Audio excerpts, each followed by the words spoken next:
Agrawal, Chief Investment Officer with ASK Investment Managers now joins us. Pratik, markets are a function of demand and supply. Even though the fundamental turf has not changed, the fiscal deficit concerns are still high. Numbers have been in line with estimates.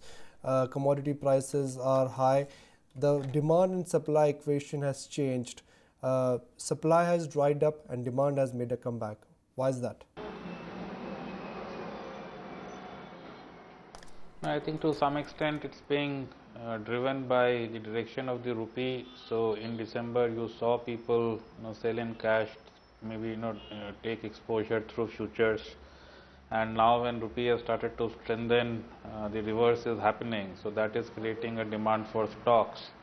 Plus the fact that typically the guys who want to play momentum would want to invest in markets which have been doing well. And the guys who want to play contrarian would invest into markets which have performed the worst. India at the end of December of last year was the worst performing market. So I think we are getting more than our fair share of flows at this point in time. To our understanding, hardly any new money flow has happened to India dedicated funds. It's more emerging market funds which have been getting money, and a large part of that getting allocated to a country like India, maybe because of the underperformance that we registered last year. So risk versus reward, how are you stacked up in your portfolios? What's been your portfolio strategy of late? So like we discussed last time around, we have been looking at good names in bad sectors, but apart from that we haven't changed our positioning much.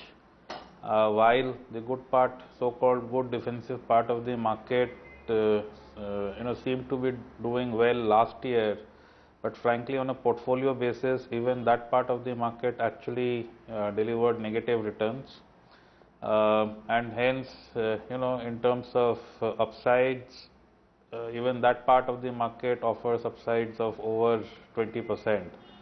That is what our sense is. We are already trading 13.5 times or thereabouts on FY13.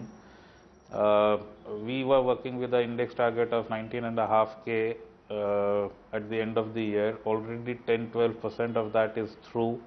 If we are looking at 10% kind of an upside from where we are over the period of a year, it boils down to less than 1% a month. So I really believe markets are overheated at this point in time. We could see a degree of correction from where we are, because ask yourself, would you be in the market for a 10% kind of gain on the index when debt securities are offering you more than that at this point in time?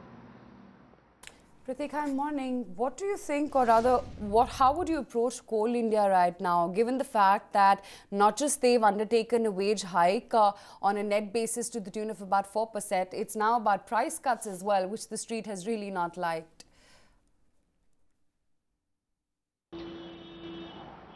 Don't really want to comment stock specific, but that has been disappointing. Clearly, the understanding has been that there would be a gradual move towards market related pricing. We see very little reason as to why just because an entity is a PSU entity, it needs to sell at less than market related prices. Two entities which sell almost everything that they produce at market related prices.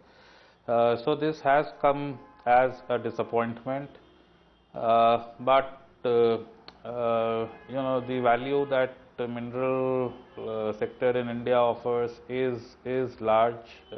Policy, to our mind, would slowly but surely get towards market related policy making. So yeah, this is a setback, no two ways about it, but for long term investors, this space still offers a lot of value. Do you think this year 2012 buy and hold strategy will work for investors, or buy and hold strategy may not work for investors? It's time to make 30% and then get out, then make your 30% and get out again. Okay, so this is a question that grapples our minds as well. The environment is very, very volatile, and hence it seems like that the buy and the hold strategy may not work. That is where the question comes from. So to our minds, the answer is that there are businesses which are steadier in nature, and if we get good valuations there, then maybe to buy and hold would be a good strategy. To our mind, something like a pharmaceutical sector at this point in time offers that kind of visibility, and hence we are following buy and hold kind of a strategy there. The other bit is, let's say, engineering, construction, realty kind of names where at points and time valuations got thrashed down quite a bit. Yeah, while fundamentals never changed, just because valuations were so low, there has been a round of rally. But I clearly believe this is not a buy and a hold kind of part of the market. So in that part of the market, buy and sell after a decent return has happened would be a good strategy. So engineering, construction, metals kind of spaces would lend themselves to a trading kind of a strategy.